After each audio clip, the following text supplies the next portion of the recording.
आप सुन रहे हैं कहानी my gangster girlfriend. Episode 1। Mumbai शहर की एक बंद फैक्ट्री के बाहर करीब 7 गाड़ियां आकर रुकती है। उन गाड़ियों में बीच में एक वाइट कलर की कार होती है और उसके आगे पीछे कुल 3-3 गाड़ियां आकर रुकती है जो कि ब्लैक कलर की होती है। उन गाड़ियों में से कुछ लोग उतरते हैं जिनके हाथों में बड़ी बड़ी गन्स होती है। तभी एक आदमी जाकर व्हाइट कलर के कार का दरवाजा खोलता है। कार का दरवाजा खुलते ही उसमें से एक 24-25 साल का लड़का निकलता है जिसने ब्लैक कलर की हुडी पहनी हुई थी। उसका चेहरा साफ नजर नहीं आ रहा था। वह लड़का गाड़ी से निकलकर अंदर उस बंद कंपनी में चला जाता है। उसके पीछे वो सारे आदमी भी चले जाते हैं। वो एक अंधेरा कमरा था जहाँ हल्की सी रोशनी थी। किसी का भी चेहरा साफ नजर नहीं आ रहा था। वह लड़का वही पास रखे सोफे पर किसी राजा की तरह बैठ गया। तभी वहाँ एक आदमी एक लड़के को घसीटते हुए लाया और उस लड़के के सामने डाल दिया। वह सोफे पर बैठा लड़का उस लाए हुए लड़के के पास झुका और उसके बाल खींचकर उसका चेहरा ऊपर उठाते हुए बोला, जल्दी से बता दे कि वो लड़की कहाँ है, नहीं तो। वो सोफे पर बैठा लड़का इसके आगे कुछ कहता उसे पहले ही वह दूसरा लड़का गिड़गिड़ाते हुए बोला, भाऊ अर्जुन, मुझे कुछ नहीं पता। मैं सच कह रहा हूँ, मैं पिछले 2-3 दिनों से इस शहर में ही नहीं था। अर्जुन ने उस लड़के के बाल एक झटके से छोड़ दिए और अर्जुन ने अपने एक आदमी के सामने अपना हाथ बढ़ा दिया तो उसने अर्जुन के हाथ में एक गन रख दी। अर्जुन ने वो गन ली और उस लड़के के सिर पर रखते हुए बोला, देख, मुझे ज्यादा गुस्सा मत दिला, नहीं तो मैं तेरे साथ क्या करूँगा वो तो मुझे भी नहीं पता, समझा। वो लड़का रोते हुए बोला, भाऊ, मुझे सच में कुछ नहीं पता, मैं सच बोल रहा हूँ। अर्जुन उसके एक आदमी की तरफ देखते हुए बोला, अरे शंकर, इसे तो कुछ पता ही नहीं। तू एक काम कर शंकर, जो फोटोज तू लाया है ना, वो इसको एक बार तू दिखा ही दे, शायद कुछ पता चल जाए इसको। शंकर अर्जुन के कहे अनुसार कुछ फोटोज उस लड़के के सामने फेंक देता है। वो फोटोज उस लड़के के फैमिली के होते हैं। वह फोटोज देखते ही उस लड़के के होश उड़ जाते हैं। भाऊ, मुझे माफ कर दो, मैं आपको सब सच बताता है, प्लीज। अर्जुन सोफे पर पसर कर बैठकर अपनी गन से अपना सिर खुजाते हुए कहता है, अगर ये पहले ही कर देता तो ना इनको और ना ही तुझे इतनी तकलीफ होती, पर जाने दे, चल बता। वो लड़का खुद को संभालते हुए बोला, वो उस लड़की के ऊपर मुझे नजर रखने के लिए कहा था। वो लड़की कब आती है और कब जाती है, ये सारी जानकारी मुझे उन्हें देनी थी। अर्जुन उसकी बात बीच में काट कर गुस्से में बोला, अबे साले, ये नहीं, ये बता कि उन्होंने उस लड़की को कहाँ रखा है। वो लड़का घबराते हुए, भाऊ, वो। अर्जुन ने उसके सामने पड़ी फोटोज में से एक फोटो उठाकर उसके ऊपर गन रखकर उसे कहा, अब तू बताता है या मैं इन्हें। वो लड़का झट से बोला, भाऊ नहीं, मैं बताता हूँ ना। अर्जुन गुस्से से उसकी कॉलर पकड़कर, तो बता जल्दी से, नहीं तो। वो लड़का अर्जुन के हाथों से अपनी कॉलर छुड़ाते हुए, वो जो हमारा पुराना अड्डा है ना, मुंबई के बाहर, बस वही लेकर गए हैं वो लोग उस लड़की को। इसके आगे मुझे कुछ नहीं पता। अर्जुन उसका कॉलर छोड़ देता है और उसको देखते हुए बोला, तुझे पता है वो कहाँ है? वो लड़का खांसते हुए, वो भाऊ, वो। अर्जुन गुस्से से तेज आवाज में अब बताता है कि वो लड़का। हाँ, अर्जुन अपने आदमियों से, इसे भी साथ लेकर चलो, यही हमें बताएगा कि वो जगह कौन सी है। वह सभी उस बंद कंपनी से निकलकर बाहर आते हैं तो वह लड़का अपनी हुडी पहनकर अपना चेहरा फिर से छुपा लेता है और अपनी गाड़ी में जाकर बैठ जाता है उसके सारे आदमी भी अपनी अपनी गाड़ियों में बैठ जाते हैं और वो निकल पड़ते हैं। तो अब हम जानते हैं हमारे अर्जुन जी के बारे में। पूरा नाम अर्जुन विजय सिंह जाधव। घर में उसके पिता विजय सिंह जाधव और उसके घर की केयरटेकर और उसके पिता की मुंह बोली बहन गायत्री जी रहते हैं। अर्जुन की माँ जब वो 14 साल का था तभी एक एक्सीडेंट में गुजर गई थी। अर्जुन की एक बहन भी है, रुचि, जो अनाथ थी। वह अर्जुन को सड़क पर रोते हुए मिली थी और अर्जुन उसे घर ले आया था। ये बात की वह लड़की, ये सिर्फ अर्जुन, उसके पिता और गायत्री को ही पता है। अर्जुन के पर्सनालिटी के बारे में बात करें तो वो किसी हीरो से कम नहीं दिखता।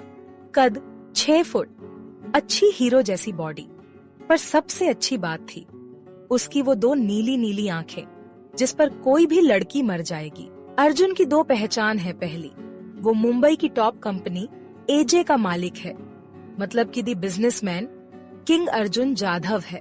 तो उसकी दूसरी पहचान मतलब कि वही जो आपने अभी पढ़ी, मतलब कि वो एक डॉन है जिसे पूरा मुंबई डरता है और अर्जुन भाऊ के नाम से जानता है। शंकर, नितेश, अजित, विक्की, राजू, समर, ये अर्जुन के खास आदमी है।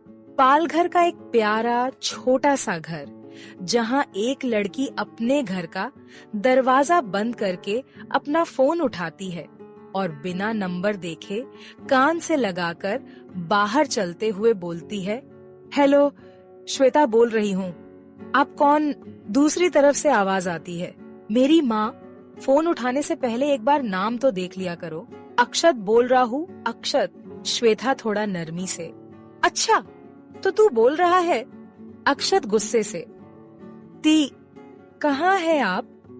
जल्दी आइए, हमें देर हो रही है।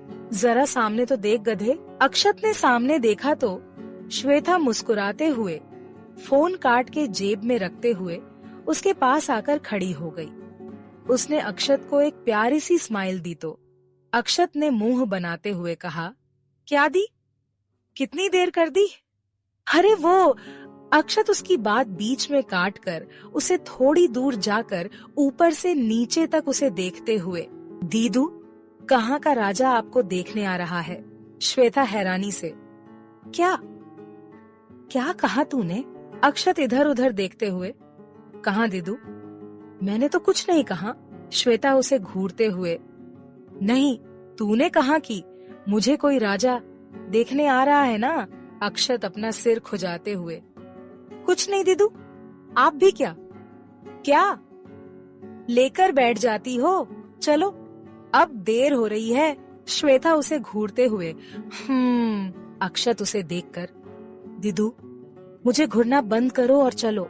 श्वेता बाइक को देखते हुए, अरे पर तूने हमारा सामान वहाँ भेज दिया और अब हम भी वहाँ जा रहे हैं, पर तूने मुझे नहीं बताया कि हम कहाँ रुकने वाले हैं। अक्षत अपने बालों में स्टाइल से हाथ घुमाते हुए, दीदू, वो घर आपके लिए सरप्राइज है। मैं बस इतना कहूंगा कि वो घर आपको जरूर पसंद आएगा। हमारा ही घर है।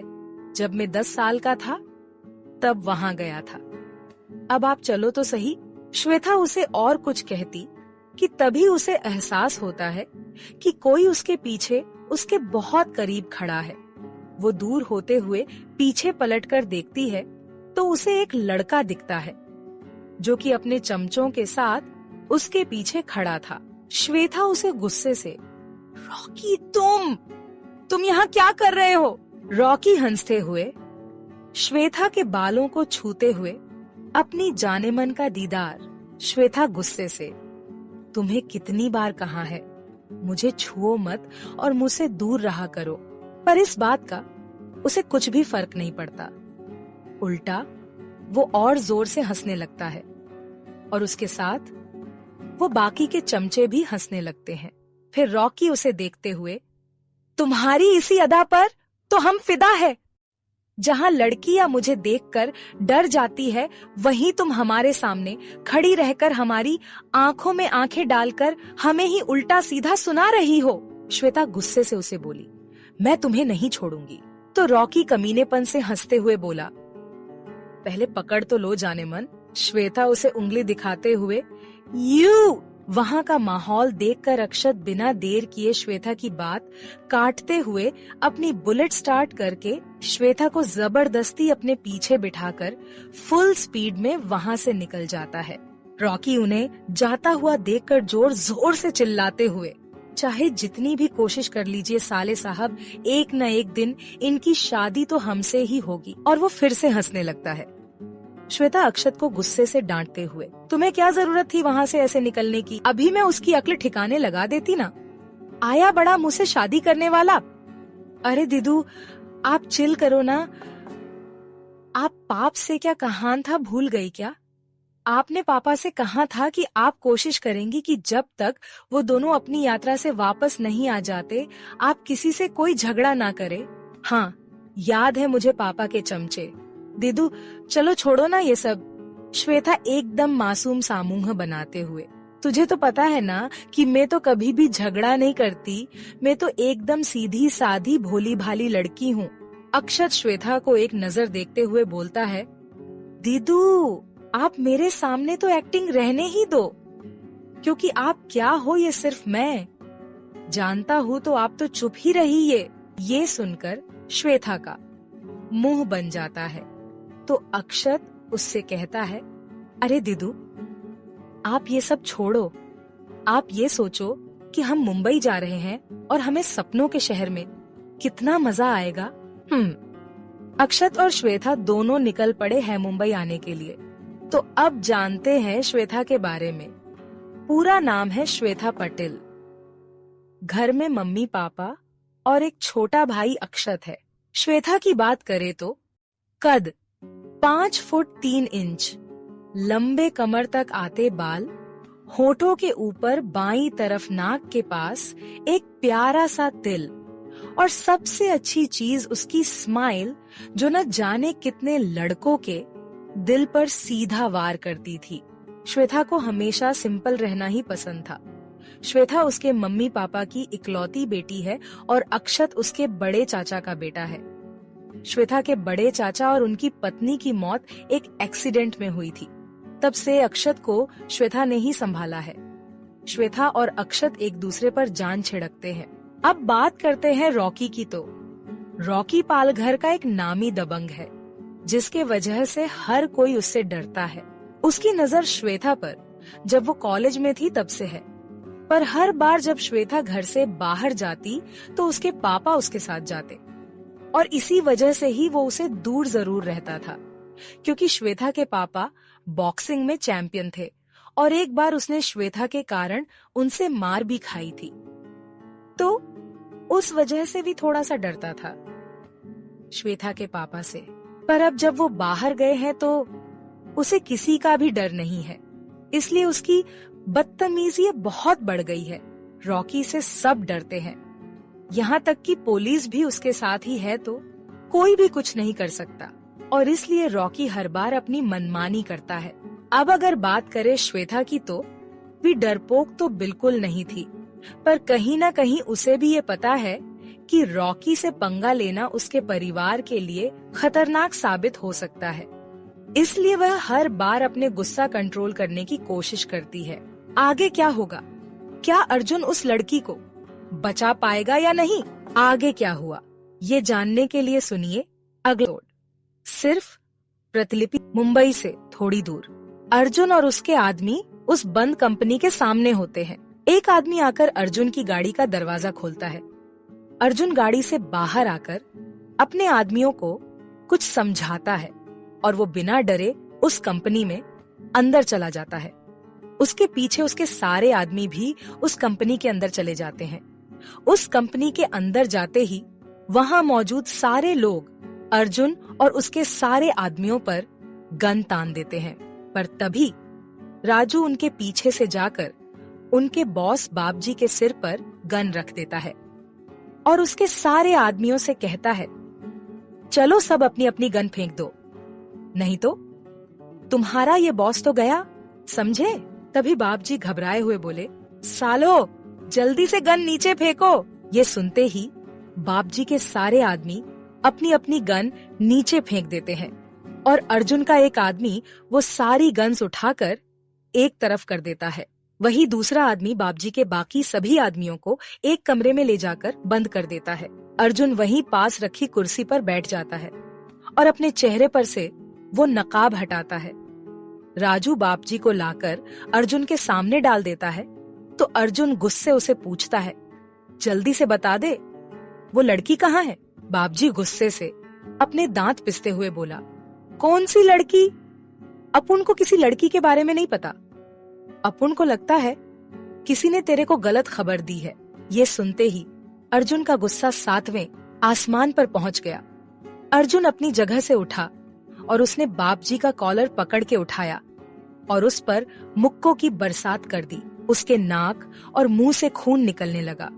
फिर अर्जुन ने उसके पेट में एक लात मार दी तो वो निढाल होकर जमीन पर गिर गया।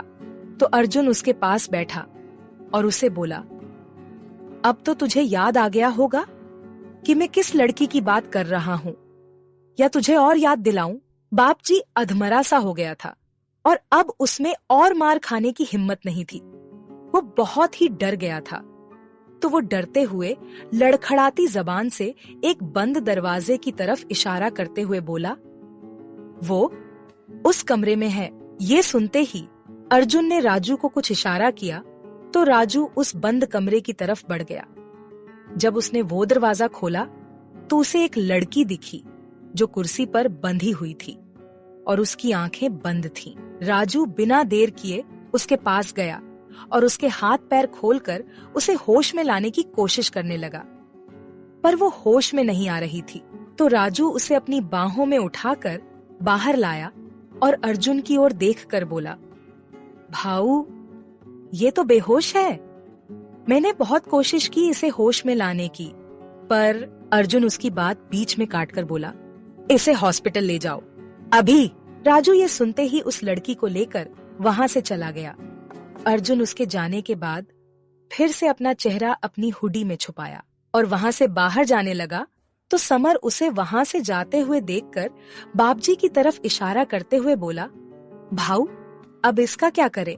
अर्जुन बापजी की तरफ देखकर एक जहरीली मुस्कान के साथ बोला, ये अब हमारे किसी काम का नहीं, इसका काम तमाम कर दो। ये कहकर अर्जुन वहां से चला गया और जाकर अपनी गाड़ी में बैठ गया और गाड़ी के शीशे से बाहर देखने लगा।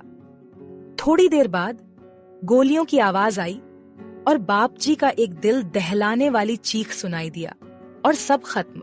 अर्जुन एक खतरनाक हंसी के साथ गाड़ी के शीशे से आते हुए समर और विक्की को देख रहा होता है।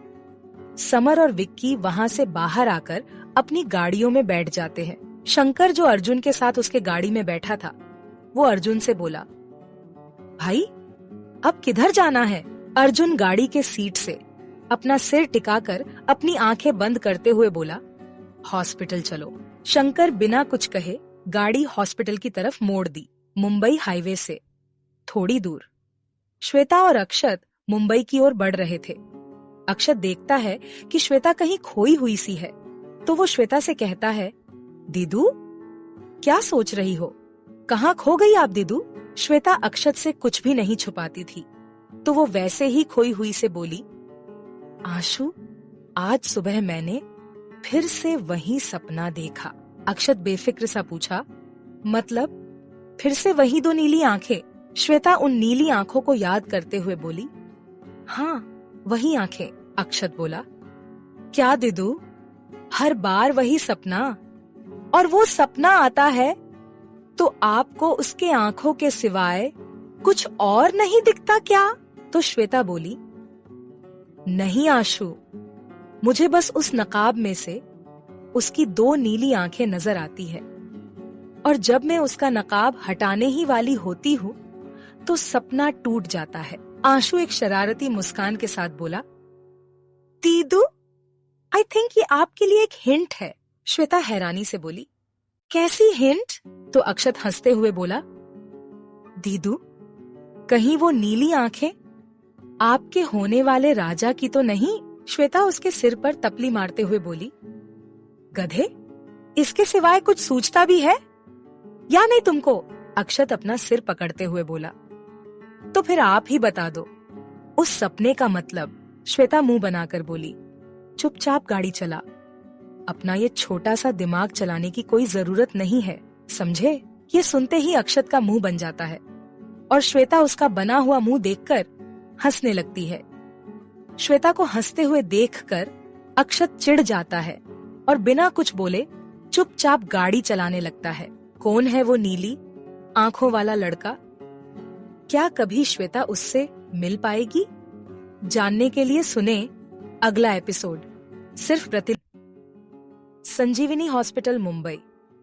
अर्जुन की गाड़ियां संजीवनी हॉस्पिटल के बाहर आकर रुक गई। जो आदमी उस लड़की को हॉस्पिटल लेकर आया था, उस आदमी ने अर्जुन के गाड़ी का दरवाजा खोला। अर्जुन गाड़ी से उतरा और उस लड़की के कमरे की तरफ चल पड़ा। वो अंदर रूम में आया। उस रूम में वह लड़की अभी वैसे ही बेहोश बेड पर पड़ी थी। एक डॉक्टर और नर्स उसका इलाज कर रहे थे। अर्जुन ने उस लड़की की तरफ देखा और डॉक्टर से पूछा, ये लड़की ठीक तो है ना? अर्जुन आगे कुछ कह पाता, इससे पहले ही उस लड़की की मां रोते हुए उस रूम में आई और उस लड़की को गले लगा लिया। वहां खड़ी नर्स ने उसे उस लड़की से अलग किया और पानी पिला के पास ही के सोफे पर बैठा दिया। डॉक्टर ने अर्जुन की तरफ देखते हुए उस लड़की की तरफ इशारा करते हुए बोला, ये बिल्कुल ठीक है, ये बस हेवी ड्रग डोज की वजह से बेहोश है। हमने एंटीडोट दे दिया है। अर्जुन उस डॉक्टर से हाथ मिलाते हुए कहा, थैंक्स डॉक्टर, आपकी फीस आपको मिल जाएगी। अर्जुन इतना कहकर वहां से जाने लगा तो उस लड़की की मां ने उसके पैर पकड़ लिए और बोली, हम पर आपने बहुत बड़ा एहसान किया है, हम आपका ये एहसान कभी नहीं भूलेंगे। अर्जुन उस औरत को अपने पैरों से उठाते हुए कहा, माँ जी, मैंने कोई एहसान नहीं किया है। उस लड़की की माँ अपने आंसू पोंछते हुए बोला, आप बहुत अच्छे हो साहब, मेरी भगवान से यही प्रार्थना है कि वो आपको दुनिया की सारी खुशियां दे, आपको बहुत प्यार करने वाली लड़की मिले और आप हमेशा खुश रहे। तो अर्जुन ने बोला, खुशियां तो उसने पहले ही छीन ली हैं, और रही बात प्यार करने वाली लड़की की, तो कोई भी लड़की मुझसे कभी भी प्यार नहीं करेगी। उस लड़की की माँ बोली, नहीं साहब, भगवान सबके लिए किसी ना किसी को जरूर बनाता है और मुझे पूरा विश्वास है कि उसने आपके लिए भी किसी को जरूर बनाया होगा, और जब वो आपकी जिंदगी में आएगी तो आपकी जिंदगी में सारी खुशियां भी वापस लौट आएंगी। ये एक माँ की दुआ है, कभी खाली नहीं जाएगी। अर्जुन एक फीकी मुस्कान के साथ बोला, ये कभी नहीं होगा माँ जी। इतना कहकर अर्जुन वहां से सीधा बाहर आ गया और अपनी गाड़ी की चाबी ली और खुद ड्राइविंग सीट पे बैठ गया और अपने आदमियों से बोला, तुम लोग घर जाओ, मैं थोड़ी देर अकेला रहना चाहता हूँ। और बिना किसी की बात सुने गाड़ी लेकर चला गया। आज अर्जुन के चेहरे पर थोड़ी नमी उतर आई थी। थोड़ी देर बाद अर्जुन ने एक फूलों की दुकान से थोड़ी दूर गाड़ी रोकी और अपनी हुडी पहनी और चेहरे पर रुमाल बांधकर अपनी नीली आंखों पर काला चश्मा लगाकर गाड़ी से बाहर आया और उस दुकान की तरफ बढ़ गया। मुंबई हाईवे से थोड़ी दूर श्वेता और अक्षत अपनी बाइक से मुंबई की तरफ बढ़ रहे थे। तभी श्वेता को एक फूलों की छोटी सी दुकान दिखी, जहां एक बूढ़ी औरत उदास बैठी हुई थी और उसके पास एक 10 से 12 साल का बच्चा भी दिखा। उसकी दुकान पर कोई भी ग्राहक नहीं था, शायद इसीलिए वी औरत उदास थी। ये देखकर श्वेता अक्षत के कंधे को जोर से हिलाते हुए बोली, गाड़ी रोक गधे, जल्दी। अक्षत ने गाड़ी रोक दी। वो झल्लाते हुए बोला, अब क्या हुआ आपको दी, गाड़ी क्यों रुकवाई? तभी अक्षत का फोन बज उठा तो उसने जेब से फोन निकलकर नाम देखकर फोन काट देता है और श्वेता की तरफ देखता है। श्वेता बच्चे जैसा मासूम सा मुंह बना के बोली, वो मुझे वहां से फूल लेने हैं, देखना कितने अच्छे और ताजे हैं। अक्षत ने फूलों की तरफ देखा, उस औरत और बच्चे को भी, और उसे सब समझ आ गया। उसने बड़े ही प्यार से श्वेता की तरफ देखा और बोला, फूल चाहिए या उस आंटी के चेहरे पर खुशी देखनी है? श्वेता अक्षत के गाल खींचते हुए बोली, मेरा गधा अब बड़ा हो गया है, मेरी हर बात बिना कहे समझ जाता है, अक्षत झूठा गुस्सा दिखाते हुए बोला, बस दी, बहुत हो गया, सब समझ रहा हूं मैं। तभी अचानक से फिर से अक्षत का फोन बज उठा। उसने फिर से फोन कट कर दिया। श्वेता उसे देखते हुए बोली, कोई इंपॉर्टेंट कॉल होगा, उठा ले, मैं जाकर आती हूँ। अक्षत फोन काटते हुए बोला, नहीं दी, मैं भी आपके साथ आता हूँ। तभी फिर से अक्षत का फोन बजा तो उसने फिर से कट कर दिया। श्वेता अक्षत को अजीब नजरों से घूरते हुए बोली, अरे आशु, फोन उठा ले, कब से देख रही हूँ, तेरा फोन बज रहा है, शायद किसी को कोई जरूरी काम होगा। अक्षत उससे नजर चुराते हुए बोला, दीदू, आप मुझे ऐसे क्यों देख रही हो? अक्षत ने श्वेता को देखा जो उसे घूरे जा रही थी, तो उससे बचने के लिए वो बोला, हाँ ठीक है दी, आप जाइए, मैं यही हूँ। तो श्वेता वहां से उस फूल की दुकान पर आने लगी और अक्षत अपने फोन पर लग गया। श्वेता दुकान में आ गई। उसे देखते ही वो बच्चा उसके पास आ गया और उससे बोला, आओ दीदी, आपको कौन से फूल चाहिए? हमारे पास बहुत अच्छे अच्छे फूल है। श्वेता उसके गाल को हाथ लगा के बोली, आपका नाम क्या है? और उस बूढ़ी औरत की तरफ इशारा करते हुए बोला, ये क्यों ऐसे उदास बैठी है? बच्चा मायूसी से बोला, मेरा नाम ऋतिक है और ये मेरी दादी है। दादी बहुत बीमार है, उनके लिए दवाई लानी है, पर अभी तक एक भी फूल नहीं बिका, तो मैं कैसे लाऊं? घर में भी खाने के लिए कुछ नहीं है, इसलिए दादी उदास है। पहले मेरे पापा थे तो वो बहुत अच्छे गुलदस्ते बनाते थे, पर जब से वो भगवान जी के पास गए हैं तब से कोई भी ज्यादा फूल नहीं खरीदता, पर अगर गुलदस्ता होता तो वो जरूर कोई ना कोई खरीदता, पर मुझे तो गुलदस्ता बनाना आता ही नहीं। श्वेता उस बच्चे के सिर पर हाथ फेरते हुए बोली, आपको एक जादू दिखाऊं? तो ऋतिक खुशी से बोला, हाँ दीदी। श्वेता मुस्कुराते हुए बोली, पर उसके लिए आपको मुझे कुछ अच्छे पेपर्स और कुछ रिबन्स लाकर देनी होगी, आपके पास है? ऋतिक बोला, हाँ मेरे पास है दीदी, रुकिए मैं अभी देता हूँ। इतना कहकर उसने वहीं पास का एक ड्रॉर खोलकर उसमें से कुछ चमकीले पेपर्स और कुछ रिबन्स श्वेता को दे दी। ऋतिक की दादी अभी भी वैसे ही बैठे बैठे श्वेता को देख रही थी। श्वेता ने वो सब लिया और ऋतिक से बोली, ये देखो।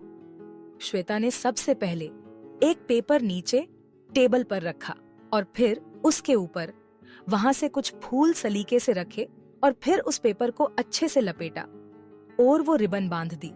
श्वेता ये सब करते करते ऋतिक को अच्छे से समझा भी रही थी कि कैसे बनाना है। श्वेता जब ऋतिक से बात कर रही थी तभी दो नीली आंखें उसे घूर रही थीं। ये हमारे अर्जुन जी ही थे जो वहां उन उदास बैठी दादी को देखकर उनकी मदद करने आए थे, पर तब तक उनकी नजर हमारी श्वेता पर चली गई जो बड़े ही अच्छे से ऋतिक को गुलदस्ता बनाना सिखा रही थी। अर्जुन ने ध्यान से श्वेता को देखने लगा। गोरा रंग, लाइट पिंक कलर का कुर्ता, ब्लू जीन्स, बालों की छोटी बनाई हुए जो कमर तक आ रही थी, चेहरे पर प्यारी सी मुस्कान जो उसे और भी ज्यादा खूबसूरत बना रही थी।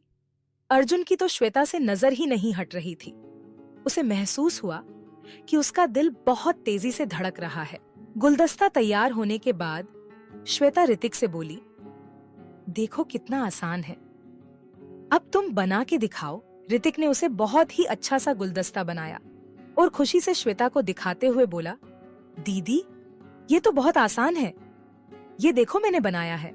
तभी वहां एक आदमी आया और उस गुलदस्ते को देखकर बोला, ये गुलदस्ता कैसा दिया?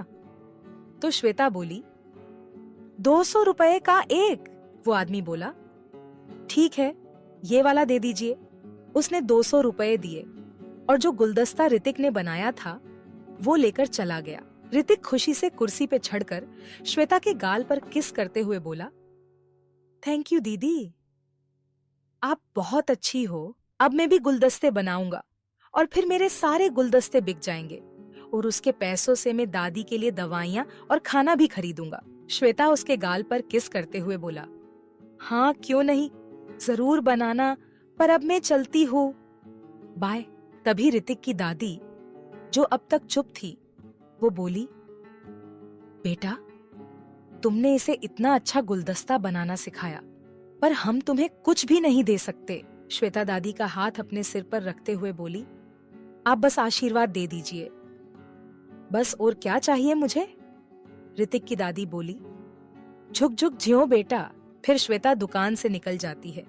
अक्षत श्वेता को आते हुए देखता है तो गाड़ी स्टार्ट कर देता है और वो दोनों वहां से निकल जाते हैं।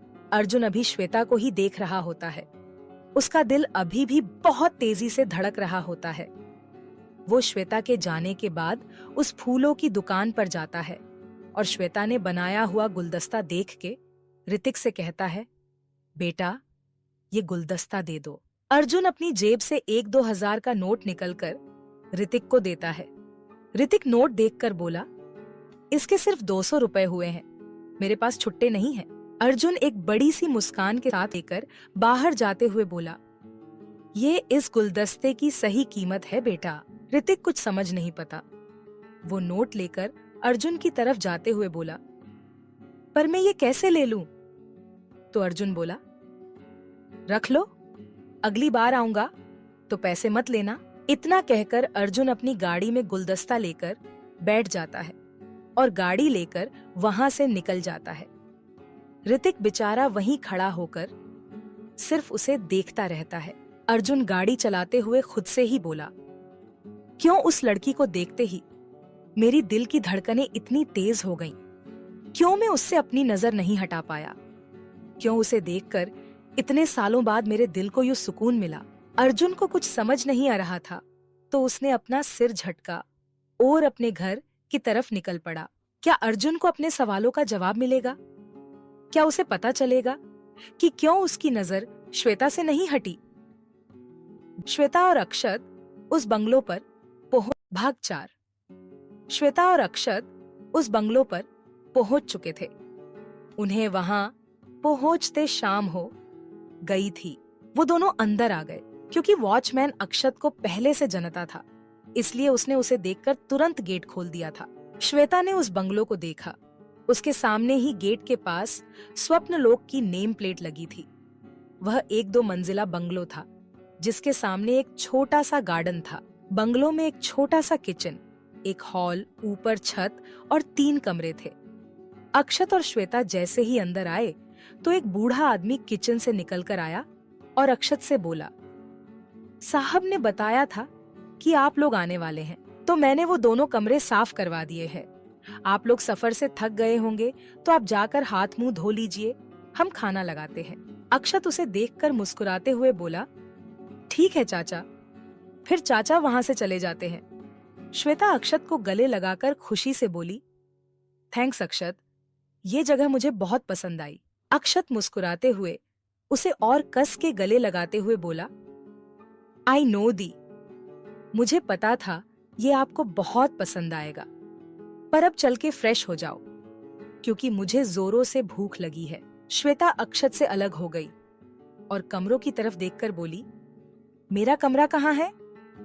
अक्षत एक प्यारी सी मुस्कान के साथ बोला, दी, ये सामने वाला कमरा आपका है। श्वेता एक मुस्कान अक्षत को दी और बिना कुछ बोले कमरे में चली गई और वो कमरा देखने लगी। वो कमरा बहुत ही अच्छा था, पर सबसे अच्छी बात तो थी उस कमरे की बालकनी, जिससे उस बंगलो के सामने का सारा गार्डन और पूरा रास्ता भी दिख रहा था। वहां उस बालकनी में एक झूला भी लगा हुआ था। श्वेता को वो कमरा बहुत पसंद आया। तभी अक्षत की आवाज उसे सुनाई दी। वो जोर जोर से अपने कमरे की तरफ बढ़ते हुए बोला, कमरा बाद में देख लेना, पहले फ्रेश होकर नीचे आ जाओ, बहुत भूख लगी है। तो वो अपने कपड़े लेकर वॉशरूम में चली गई और फ्रेश होकर थोड़ी ही देर में बाहर आ गई। अक्षत उसी का इंतजार कर रहा था। श्वेता के आते ही वो चाचा से बोला, चाचा खाना लगा दो जरा। तो चाचा बोले, अभी लगाता हूँ बेटा। चाचा ने खाना लगा दिया। उन दोनों ने हंसते हुए खाना खाया और फिर एक दूसरे को गुड नाइट बोलकर सोने चले गए। दोनों भी सफर से बहुत थक गए थे, तो बेड पर लेटते ही वो दोनों सो गए। अर्जुन का घर, रात के 11 बजे। अर्जुन के घर को राजमहल कहना गलत नहीं होगा। घर जितना बाहर से खूबसूरत था, उतना ही अंदर से आलीशान भी था। उसके घर के आगे जाधव मैंशन नाम की बड़ी सी नेम प्लेट लगाई गई थी। अर्जुन की गाड़ी को देखकर गार्ड ने झट से दरवाजा खोल दिया। अर्जुन गाड़ी से उतारा और चाबी उछाल दी, जो वहीं खड़े एक गार्ड ने पकड़ ली और जल्दी से गाड़ी पार्क करने चला गया। अर्जुन घर के अंदर आया। वो गुलदस्ता लेकर उसने वो गुलदस्ता अपनी माँ की तस्वीर के पास रखा और ऊपर सीढ़ियों से अपने कमरे की तरफ बढ़ते हुए पूछा, गायत्री काकी पापा ने खाना खाया? गायत्री काकी ने जवाब दिया, जी साहब, हमने किसी तरह बड़े साहब को समझाकर खाना खिलाकर सुला दिया है। पर ऐसा कब तक चलेगा साहब? तभी गायत्री काकी बीच में ही बोलते बोलते रुक गई और ये सुनकर अर्जुन जहां था वहीं रुक गया और गुस्से से उनकी तरफ आते हुए बोला, क्या क्या कहा था पाप ने कि मैं शादी कर लूं? यही कहा था ना? गायत्री डर से कांपते हुए बोली। हाँ। अर्जुन उनके सामने आकर खड़ा हो गया और गुस्से से बोला, पता है ना कि मैं कौन हूँ? कुछ बोलते क्यों नहीं? कोई भी लड़की मुझसे शादी नहीं कर सकती। गायत्री काकी ने उसे थोड़ा दूर होकर डरते हुए ही बोली, आप इतने अच्छे दिखते हो, इतना पैसा है आपके पास, तो क्यों नहीं करेगी कोई भी लड़की आपसे शादी? अर्जुन गुस्से से अपनी ओर ही इशारा करते हुए बोला, क्योंकि मैं एक डॉन हूं। गायत्री कुछ कहती उसे पहले ही अर्जुन बोला, अब मुझे इस घर में इस बात के बारे में कोई भी बात सुनाई नहीं देनी चाहिए, नहीं तो मुझसे बुरा कोई नहीं होगा। गायत्री डरते हुए ही बोली, साहब खाना। अर्जुन अपने पैर पटकते हुए कमरे की तरफ जाते हुए बोला, पेट भर गया है मेरा। इतना कहकर अर्जुन अपने कमरे में चला गया और जोर से अपने कमरे का दरवाजा लगा दिया। अर्जुन ने अपना हुडी उतारकर फेंक दी और को देखकर अपने मन में ही बोला, क्यों? आखिर क्यों? ये सब के सब मेरे शादी के क्यों पीछे पड़े हैं, ये जानते हुए भी कि मैं एक डॉन हूँ। इसलिए कोई भी अच्छी लड़की मुझसे कभी भी सच्चा प्यार नहीं कर सकती, और जो लड़की मेरे पैसों के कारण मुझसे शादी करना चाहती है उनसे मुझे सख्त नफरत है। तो आखिर क्यों कोई मेरी ये बात नहीं समझ रहा? अर्जुन यही सब सोचते सोचते हुए ही वो अपने बेड पर आके लेट गया और फिर न जाने कब उसकी नींद लग गई। 2-3 दिन बाद स्वप्न महल में अक्षत और श्वेता का इन 2-3 दिनों में एक रूटीन सा बन गया था। वो दोनों उठते साथ में नाश्ता करते, फिर अक्षत अपनी शूट पर चला जाता है और श्वेता मुंबई घूमने। आज भी श्वेता और अक्षत उठे और नाश्ता कर रहे थे। तभी श्वेता ने खाते हुए पूछा, तुम्हारी एडवर्टाइजमेंट का शूट कहाँ तक पहुंचा? तभी अक्षत बोला, ऑलमोस्ट आधा शूट हो चुका है, पर अभी भी आधा बाकी है। उसके लिए हम लोकेशन ढूंढ रहे हैं, जैसे ही मिलेगी वो भी पूरा हो जाएगा। वैसे दी आपका मुंबई दर्शन कैसा चल रहा है? श्वेता एक बड़ी सी मुस्कान के साथ बोली, बहुत बढ़िया, पर मैं तुमसे नाराज हूँ। अक्षत उसे देखते हुए बोला, वो क्यों? श्वेता जूस पीते हुए बोली, क्योंकि तूने मुझे अभी तक मेरी भाभी से नहीं मिलाया। अक्षत का खाना गले में ही अटक गया और वो खांसने लगा, तो श्वेता ने उसे पानी पिलाया। अक्षत आंखें फाड़कर उसकी तरफ देखते हुए बोला, कौन भाभी? श्वेता अपने दांत दिखाते हुए बोली, वो क्या है ना कि अब जल्दी ही तेरी शादी हो जाएगी, तो उसे भाभी ही कहना पड़ेगा। तो सोचा अभी से आदत डाल लूं। तुझे क्या लगा तू मुझसे ये सब छुपा पाएगा? बेटा, तेरी रग रग से वाकिफ हूं मैं। अक्षत नजरें चुराते हुए बोला, दी ऐसा कुछ नहीं है। श्वेता अपनी आंखें मटकाते हुए बोला, तो तू अपनी नजर क्यों चुरा रहा है? अक्षत सिर नीचे करके बोला, सॉरी दीदू, मैं आपको बताने ही वाला था।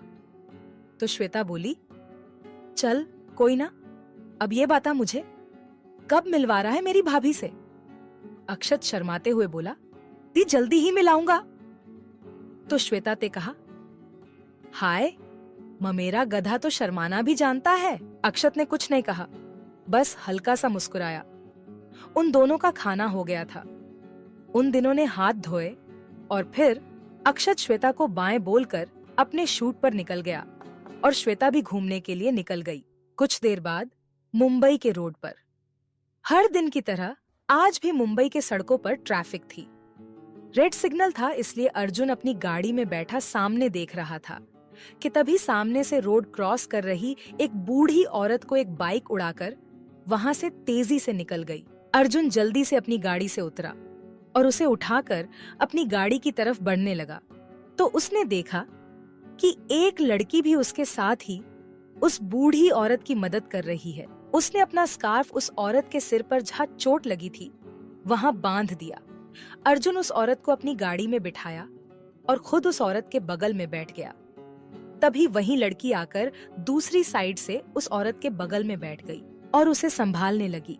वो लड़की हमारी श्वेता ही थी। अर्जुन ने गाड़ी हॉस्पिटल ले जाने को कहा तो शंकर जो गाड़ी चला रहा था उसने गाड़ी हॉस्पिटल की तरफ मोड़ दी। Mumbai city hospital. 10 मिनट बाद वो लोग हॉस्पिटल में थे। अर्जुन ने उस औरत को उठाया और स्ट्रेचर पे लिटा दिया और बोला, डॉक्टर कहाँ है? श्वेता भी बोल पड़ी, जल्दी कोई डॉक्टर को बुलाओ।